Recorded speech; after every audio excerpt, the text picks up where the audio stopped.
우리는 지금 계속해서 레위기 말씀을 함께 나누면서 18장부터 하나님과 지속적으로 동행하기 위해서 어떻게 해야 되는지에 대해서 말씀을 나누고 있죠. 18장, 19장, 20장 이렇게 세 장에서 이스라엘 백성들이 하나님과 지속적으로 동행하기 위해서 어떻게 해야 했는지에 대해서 말씀을 나누었고요. 그리고 21장, 22장에서는 제사장들이 하나님과 지속적으로 동행하기 위해서 어떻게 해야 했는지 말씀을 나누었습니다. 지난주에는 23장 말씀으로 거룩함으로 하나님과 동행하기 위해서 우리가 꼭 기억해야 될 날들, 반드시 지켜야 될 절기들에 대해서 우리가 지난주에 함께 말씀을 나누었죠.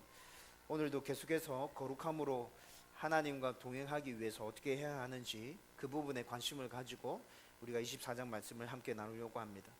레위기 말씀을 계속해서 함께 나누었는데 앞으로 이제 거의 끝이 보이기 시작하고 있잖아요. 레위기 말씀을 계속 나누면서 여러분들이 하나님께 거룩함으로 나아가는 것에 대해서 더욱더 관심이 커지고, 그리고 또 거룩함으로 하나님과 동행하는 것에 대해서도 더 관심이 커져가기를 주님의 이름으로 축원드립니다. 여러분, 오늘 말씀은 전체적으로 우리의 일상에서 일어나는 아주 사소한 일들에 대해서 말씀해 주고 있는 것입니다. 여러분, 우리가 삶을 살아갈 때 늘 규칙적으로 해야 될 일들이 있습니다. 사람들의 삶에서 아주 기초가 되는 법들이 있어요. 특별히 이것들에 대해서 신경을 쓰고 있진 않지만 여러분, 그것들이 잘 지켜져야 이 사회가 유지되어집니다. 우리의 삶을 잘 생각해 보면 개인적인 부분들과 공동체적인 부분들에 이런 것들이 다 있죠.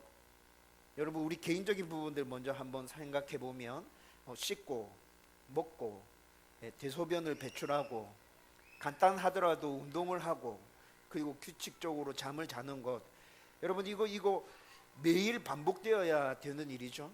매일 반복되어야 됩니다. 한두 번 빠진다고 해서 특별히 큰일 나는 건 아닙니다.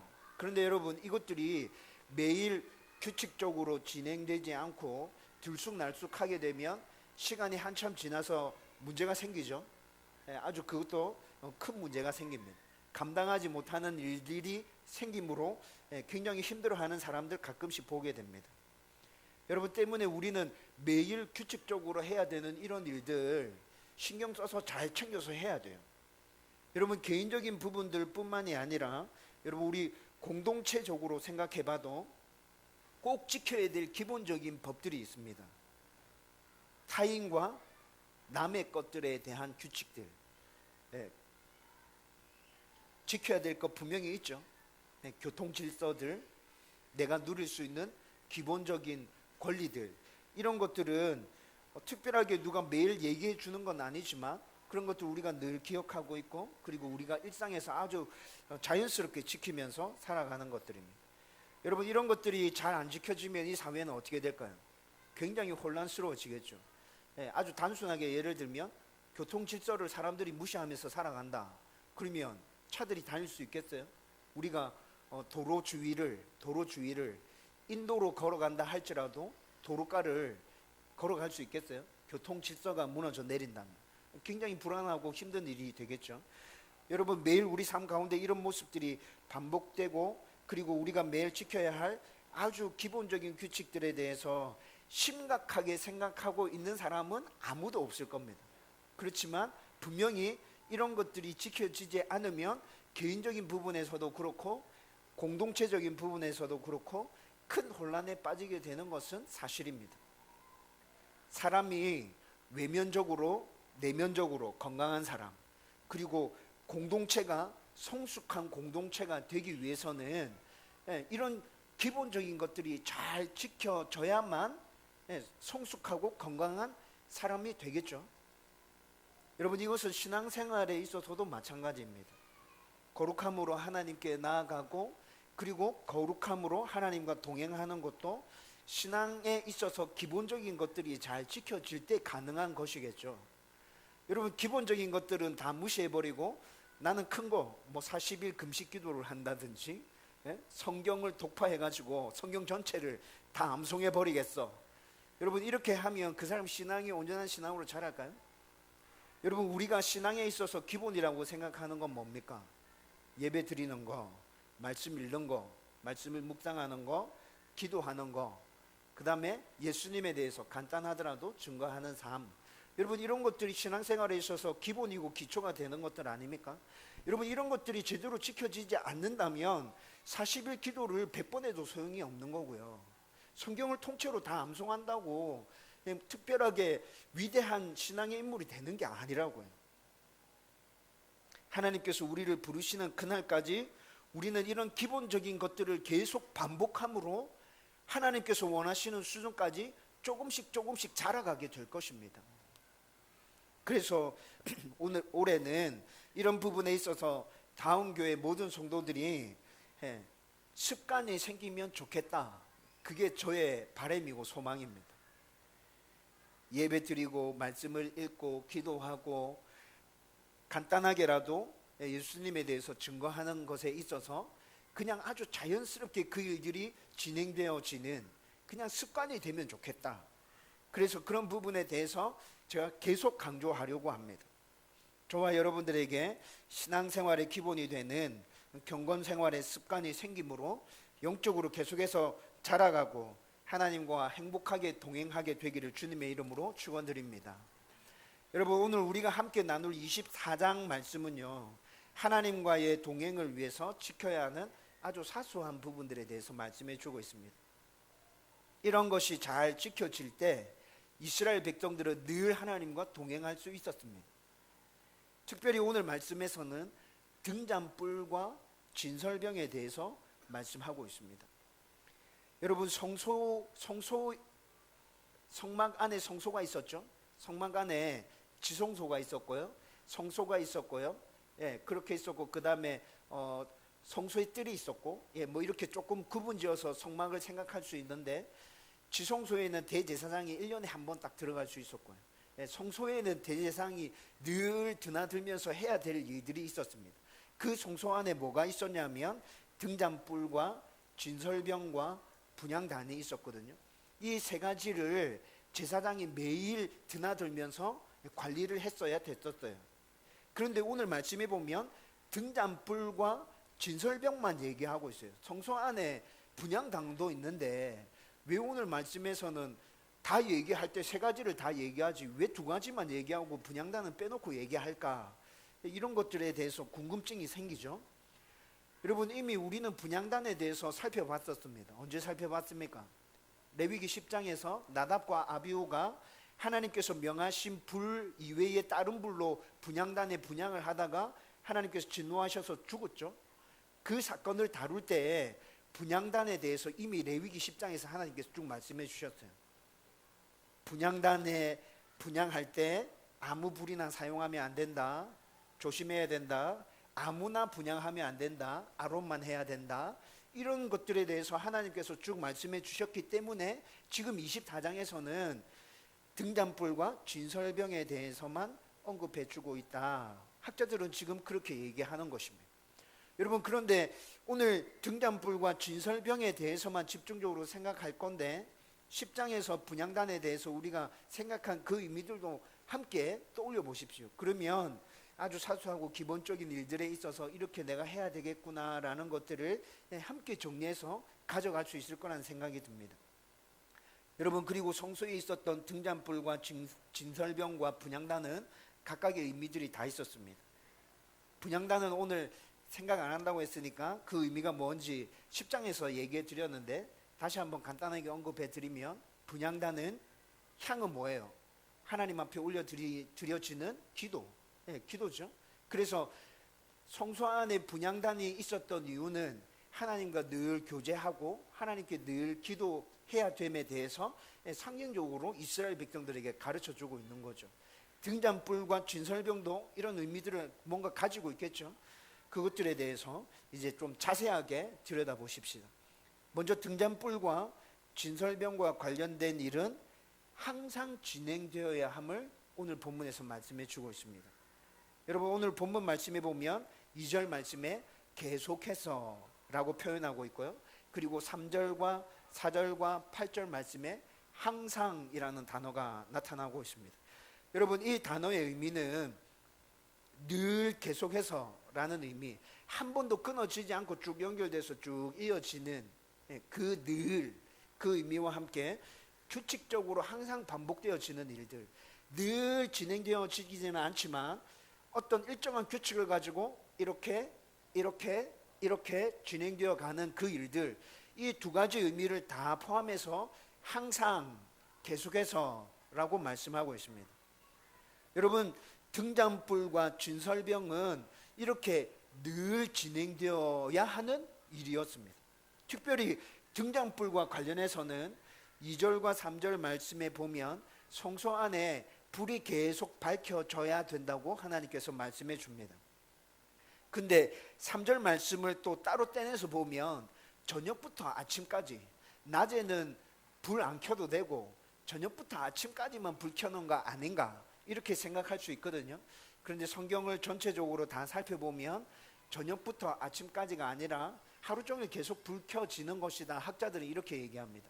여러분, 성막을 덮을 때 4가지 종류의 막으로 성막을 덮었어야 했거든요. 그러니까 빛이 들어갈 수 있는 그런 부분들이 굉장히 제한적으로 차단되어져 있었어요. 그래서 낮에도 항상 성막 안에는 불이 켜져 있어야 됐을 거다. 그래서 이 말은 지금 하루 종일을 얘기하는 거다. 학자들은 지금 그렇게 얘기하죠. 그리고 오늘 말씀에 보면 제사장은 등잔불을 관리했어야 됐었습니다. 불을 켰다가 불이 꺼지고 나면 또 청소하고 깨끗하게 잘 다듬어서 아주 깨끗하고 품질이 뛰어난 감람유로 불을 계속 피워야 됐죠. 그래서 학자들이 이런 모든 것들을 가지고 추측해 볼 때 등잔대가 있었는데, 그 등잔대에는 6개의 불 피울 수 있는 6개 등잔이 있었고, 그 등잔 6개가 동시에 한꺼번에 다 불을 피우는 게 아니라 한 번에 3개의 불을 피우고, 그리고 이 불을 꺼트리고 이 불에다가 또 3개를 피우고, 불 피워져 있었던 그 등잔대는 다시 청소해서 깨끗하게 관리를 하고, 그 다음날 이 불을 꺼트리고 이 불을 피우고 여기는 또 청소하겠죠. 그렇게 해서 항상 성막 안에 등잔이 불을 밝히고 있었을 거다. 학자들은 지금 그렇게 얘기하고 있는 거죠. 여러분, 그러면 이 등잔이 의미하는 바는 무엇입니까? 등잔이 의미하는 바는 빛 되신 하나님, 하나님은 빛이시다라는 것을 나타내주는 상징이었습니다. 여러분, 하나님이 빛이심에 대해서는 성경 곳곳에서 말씀해 주고 있습니다. 여러분, 시내산에서 이스라엘 백성에게 하나님께서 임재하셨습니다. 그때 빛으로 임재하셨죠. 이스라엘 백성들이 다 엎어졌고 하나님의 그 임재가 두려워서 하나님 더 이상 가까이 오지 마십시오라고 이스라엘 백성들이 얘기하거든요. 여러분, 모세가 시내산에 올라가서 40일 동안 하나님과 대면하고 내려옵니다. 모세의 얼굴에 광채가 나죠. 빛 대신 하나님과 마주대해서 40일 동안 이야기하고 난 다음에 모세의 얼굴에도 그 하나님의 빛이 그대로 묻어나고 있는 거예요. 여러분, 이렇게 곳곳에 하나님이 빛이심에 대해서 성경은 쭉 얘기해 주고 있습니다. 신약 성경에 넘어오면 신약 성경은 더 분명하게 성자 하나님이신 예수님이 빛이시라고 얘기합니다. 변화산에서 변화되신 예수님의 모습, 그리고 밝은 빛으로 다메섹으로 예수 믿는 사람들을 잡으러 가는 그 사울에게 나타나셨던 예수님, 모두 예수님께서 빛으로 등장하고 있죠. 여러분, 요한복음 8장 12절 말씀 같이 읽어보겠습니다. 요한복음 8장 12절 다 같이 읽습니다. 시작. 예수께서 또 말씀하여 이르시되 나는 세상의 빛이니 나를 따르는 자는 어둠에 다니지 아니하고 생명의 빛을 얻으리라. 아멘.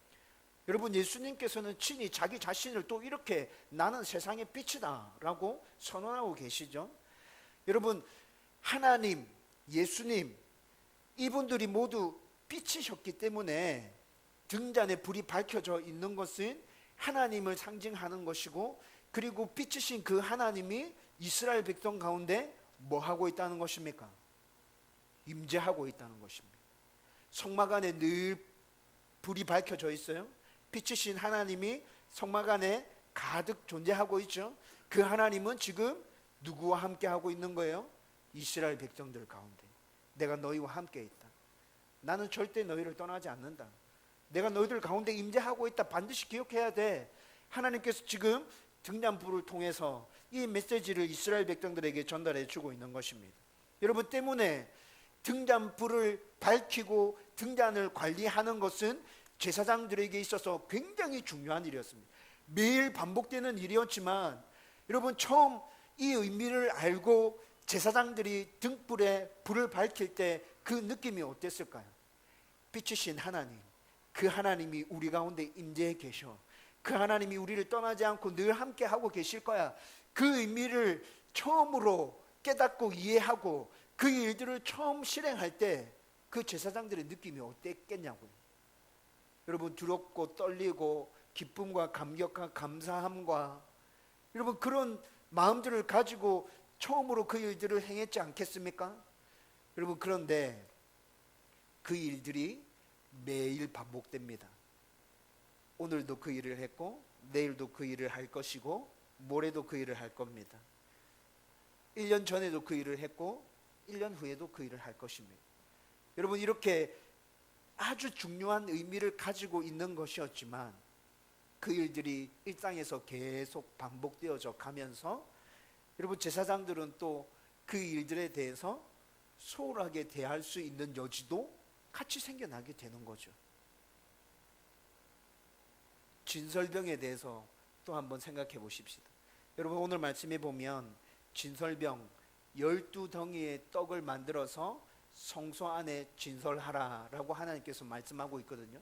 그 한 덩이 떡은 10분의 2의 방, 지금으로 얘기하면 밀가루 4리터 정도 됩니다.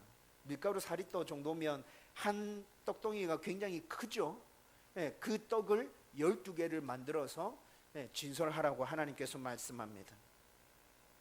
그렇게 해서 일주일에 한 번 진설한 떡을 바꿔야 했었습니다. 안식일 날 아침에 그렇게 바꾸고 일주일 동안은 그냥 그 떡이 늘 성소 안에 있도록 해야 된다는 것이죠.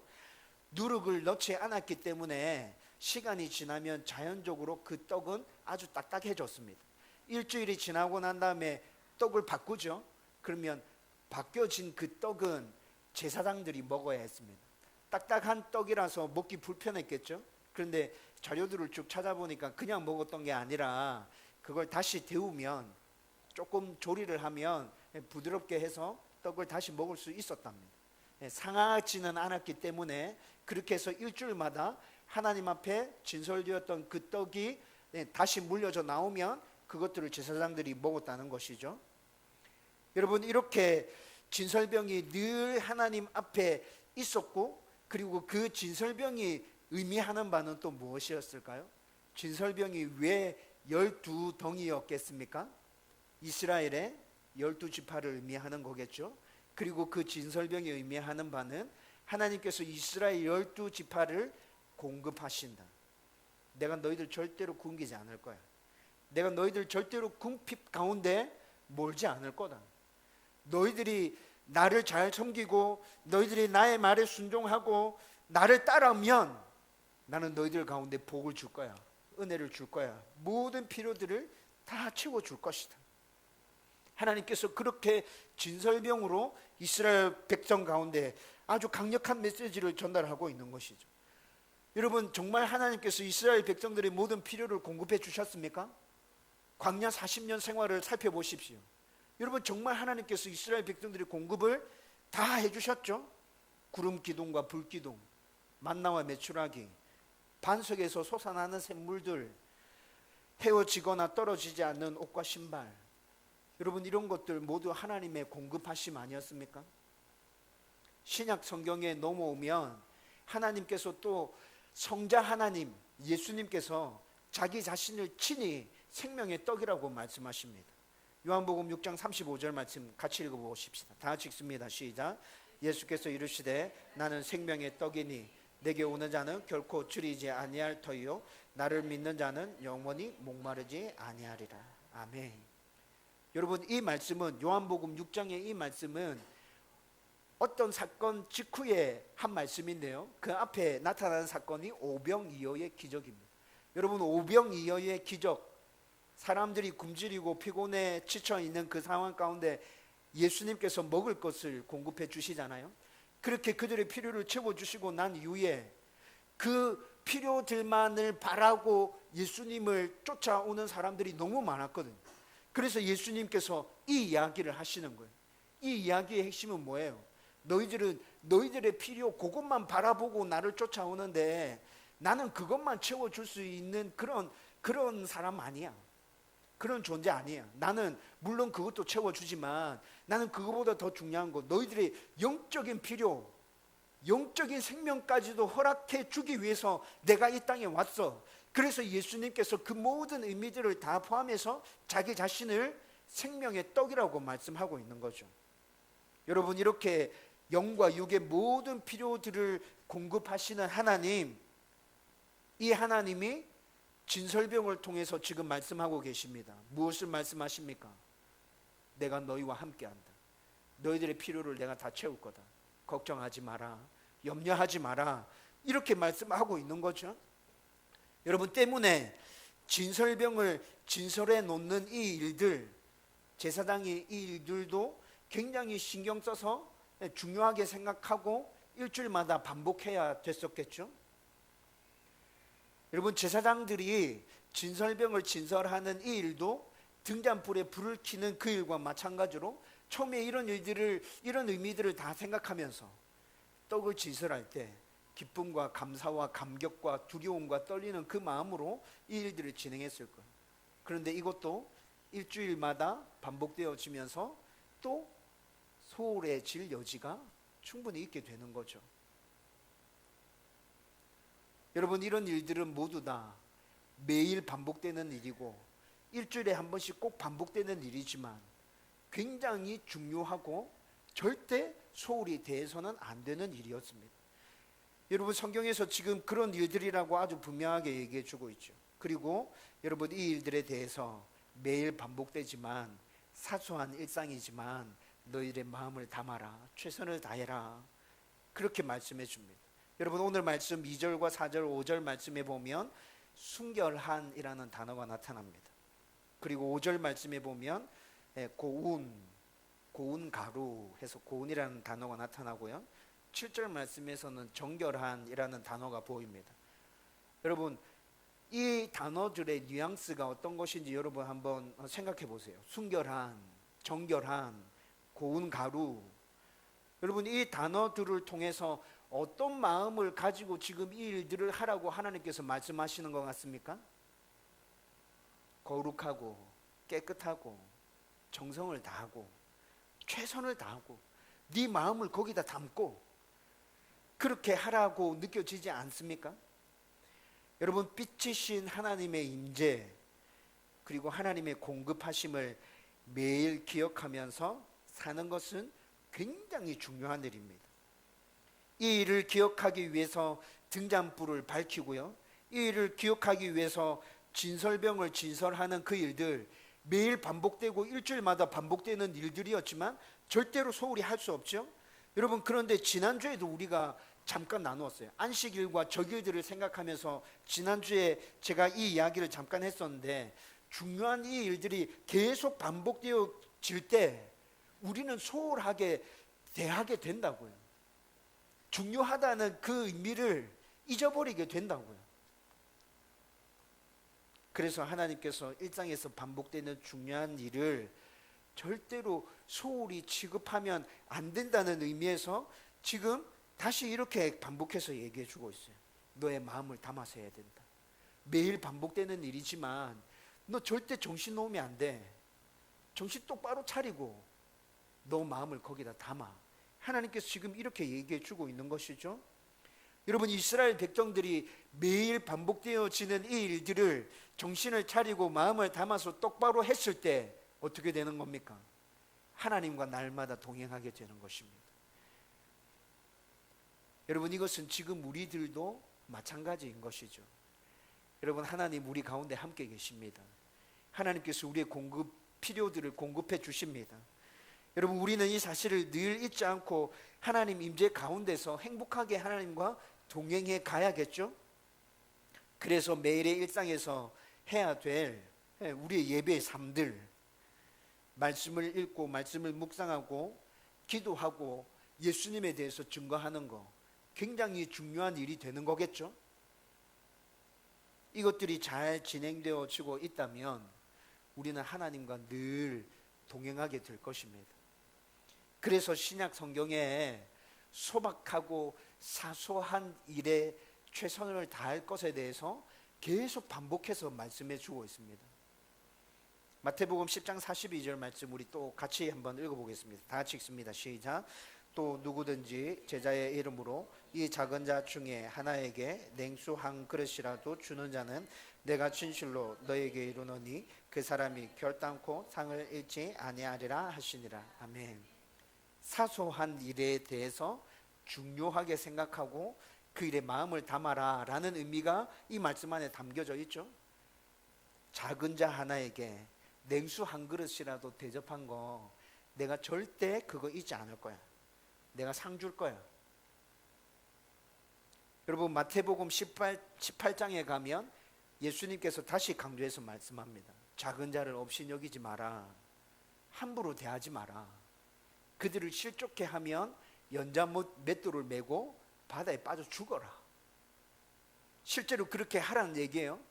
그게 아니라 작은 사람, 연약한 사람, 너희들의 도움이 필요한 사람, 너희들이 보기에 저 사람 별것 아니구나 라고 생각되는 그 사람들한테 함부로 대하지 마 라는 것들을 지금 예수님께서 강조해서 그렇게 표현하고 계신 거죠. 마태복음 25장에 보면 달란트 비유에 대해서 말씀하십니다. 5달란트, 2달란트 받아서 열심히 일한 종에게 예수님께서 뭐라고 칭찬하십니까? 네가 적은 일에 충성하였음에, 적은 일에 충성하였음에. 하나님께서 큰 것을 맡긴다고 말씀하시죠. 여러분 이렇게 성경 전체에서는 사소하고 별것 아니라 생각하고 너희들이 아무렇지 않게 생각하는 그것들, 그거 하나하나를 할 때에도 마음을 다해서 정성을 들여서 그렇게 해 라고 말씀하고 있죠. 여러분 우리가 모든 일에 있어서 왜 이렇게 해야 합니까?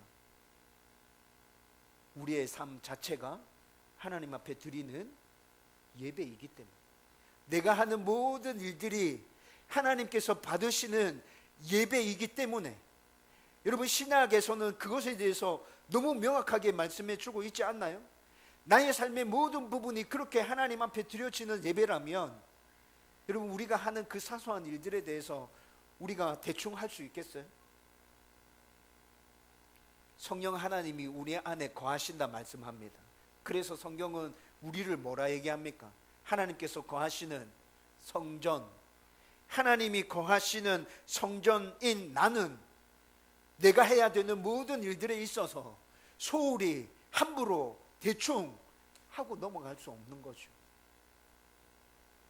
여러분 이것은 하나님의 자녀로서 이 땅을 살아가는 그리스도인들 모두에게 주어지는 말씀입니다. 여러분 그런데 그 모든 일상 중에서도 하나님과 교제를 위해서 경건 생활을 제대로 잘하는 것, 그건 더 중요하다. 저는 그렇게 생각됩니다. 매일 말씀을 붙들고 매일 하나님과 대화하고 매일 나의 삶으로 하나님을 예배하고 간단하지만 매일 예수님을 어떻게 자랑하고 증거할 수 있을까 고민하면서 그렇게 살아가는 그 사람, 여러분 저는 하나님과 동행하고 있는 성도라 생각합니다. 여러분 이런 일들이 우리 가운데 늘 있으므로 우리가 하나님과 동행하고 하나님의 사람으로 온전히 설 수 있기에 저는 이런 일들 절대로 소홀히 대할 수 없다 생각합니다. 예수님께서는 우리 보고 빛이 되고 우리 보고 생명의 떡을 나눠주라고 말씀하시죠. 예수님이 하나님이 빛이시고 생명이시다 말씀하셨는데 그 일을 이제 우리 보고 하라고 말씀하고 계세요.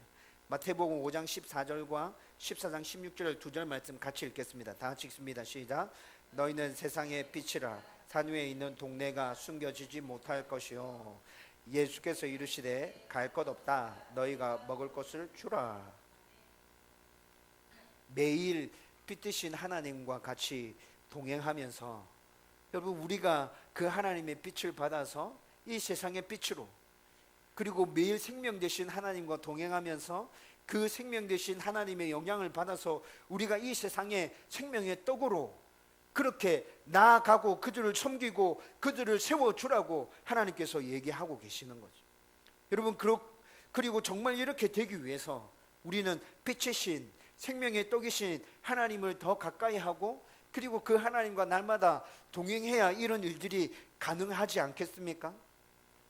사소하고 소박하게 반복되는 일이지만, 여러분, 우리가 하나님과 동행하는 일들에 있어서 꼭 필요한 것이라면, 그래서 우리는 그 일들을 더 중요하게 생각하고 열심히 해야 되고, 그렇게 함으로 예수님께서 지금 우리에게 말씀하고 있는 이 명령대로 우리는 세상에 빛이 되고 세상의 생명이 떡이 되어서 그들 가운데로 나가야 한다는 것이죠.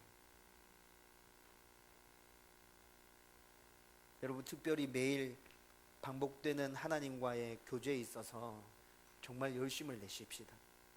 하나님과 기도하는 것, 말씀을 읽고 말씀을 묵상하는 것, 여러분 정말 올 한 해 동안 습관이 되도록 한번 만들어 보십시다. 그래서 나의 가운데 임재해 계시는 그 하나님, 나의 필요를 날마다 채워주시는 그 하나님, 그 하나님과 동행하면서 하나님이 나와 함께 계시구나, 하나님 나를 붙들고 있구나, 여러분 경험하고 느끼면서 그렇게 기쁘게 신앙생활을 할 수 있었으면 좋겠습니다. 신앙생활 한다고 말하는데, 예수 믿고 있다고, 하나님 믿고 있다고 말하는데 그 하나님 느껴지지 않아서, 그 하나님이 경험되어지지 않아서, 하나님 정말 나와 함께 계시나? 하나님 정말 내 필요를 채워주시는 거 맞나? 여러분, 그렇게 한탄하고 있다면 여러분, 우리의 신앙생활이 참 슬픈 것 아닌가요?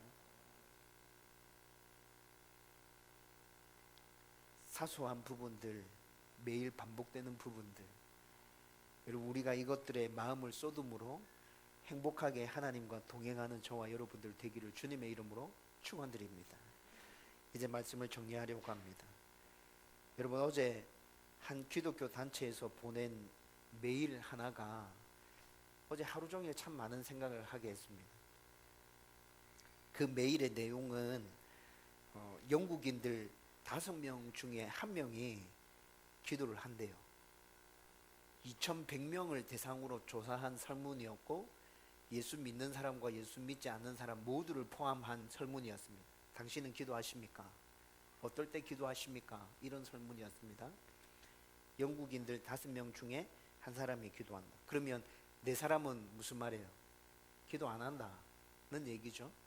그리고 기도한다고 말한 그 한 사람에게 또 물었습니다. 어떨 때 기도합니까? 어려운 일이 생길 때 기도한답니다. 가족들을 위해서, 자신의 건강을 위해서 그렇게 기도한다고 답했습니다. 여러분, 그런데 제가 5명 중에 1명, 이거 너무 적은 건 아닌가, 그것 때문에 생각을 많이 한 게 아닙니다. 우리나라도 대충 이런 상황일 겁니다. 그리고 더구나 유럽 교회가 어떻게 쇠퇴되어져 가고 있는지 우리는 잘 알고 있잖아요. 그 상황 가운데서 영국인들이 5명 중에 한 사람이 기도한다, 이건 그래도 야 살아있네, 이렇게 반응해야 될 부분인 거죠. 근데 그런 것 때문에 생각을 많이 하게 된 게 아니고, 여러분 이 기사를 쭉 읽고 난 다음에 나는 얼마나 기도하고 있지? 나는 얼마나 기도하고 있지? 이 생각이 들었어요. 한국 교회에 있는 성도들은 하루에 얼마 정도 기도하고 있을까? 우리 성도들은 하루에 얼마나 기도하고 있을까? 여러분, 이런 생각들이 연이어서 쭉 들었어요.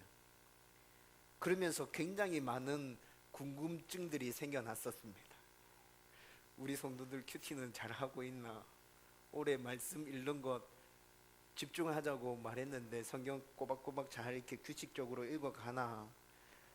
하나님과 대화, 기도 어려운 게 아니라 하나님과 대화라고 작년에 그렇게 기도 시리즈 설교를 하면서 말씀을 함께 나누었는데, 운전할 때 기도하고 있는지, 그러면서 어떤 하나님의 은혜를 누리고 있는지 너무 궁금하고 너무 많은 생각들이 막 연이어서 막 머릿속에 떠오르더라고요.